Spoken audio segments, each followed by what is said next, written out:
जब आप प्रतिमा को अभिषेक के लिए पांडुशिला पर लेकर के आते हैं तो प्रतिमा को कभी भी डायरेक्ट सिर पर नहीं रखा जाता।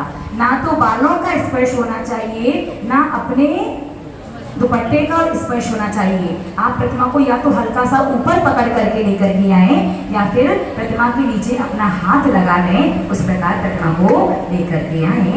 ये प्रतिमा आपके वस्त्र से स्पर्शित ना हो, इस बात का ध्यान रखना चाहिए। ठीक है, इस प्रकार एक टक देखते हुए शांति धारा करने से, शांति धारा देखने से कितने कर्मों की निर्जरा?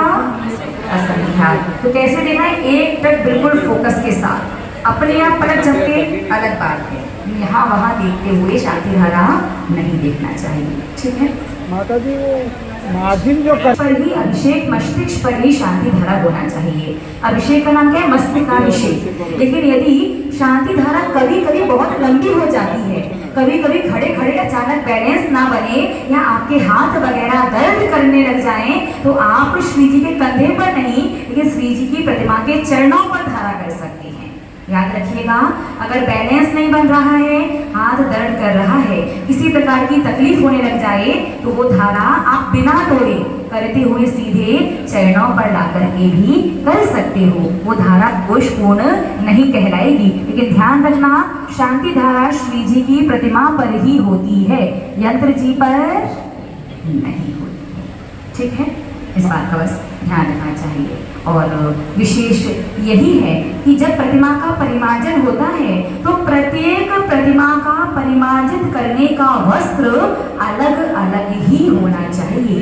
ये सही विधि है, लेकिन फिर भी यदि किसी प्रमाद की वजह से या इस प्रकार की व्यवस्था की परिमार्जन करने वाले एक से ज्यादा लोग हैं, अब किस किस व्यक्ति को बताओ कि किस प्रतिमा का कौन सा कपड़ा है, अगर अव्यवस्था किसी प्रकार की बने तो कम से कम इतना जरूर करना चाहिए कि मूलनायक जो प्रतिमाएं हैं, आपके 3 मूलनायक हो गए अलग अलग विधि के, मूलनायक प्रतिमा का तो कपड़ा अलग ही होना चाहिए। शेष प्रतिमाओं का अगर एक दूसरे को लग भी जाएगा तो वो दोषपूर्ण नहीं है। क्या है? दोष नहीं है, लेकिन पुण्य भी नहीं आएगा। पाप नहीं लगेगा तो पुण्य भी नहीं आएगा। इस मामले में चौरंगी मंदिर की प्रशंसा करनी होगी। वहां पर जब वो परिमार्जित करते हैं तो वेदी पर जितनी भी प्रतिमाएं हैं ना, सबके सामने छोटी सी प्लेट रखी होती है और उस पर सारी प्रतिमाओं का अपना अलग अलग कपड़ा होता है। उन भगवान का परिमार्जन करो और वो कपड़ा उसी प्लेट में रख दो। ये व्यवस्था वहां पर बहुत अच्छी है। तो अगर आप लोग इस प्रकार की व्यवस्था कर सकें, अच्छी बात है। अगर इतना ना कर सकें तो कम से कम कितना करना है? मूलनायक भगवान का, उनका कपड़ा बिल्कुल अलग होना चाहिए। बाकी का आप सब में कर भी लोगे तो दोष भी नहीं है, लेकिन पुण्य जो आना चाहिए उस पुण्य से वंचित रहोगे। ठीक है।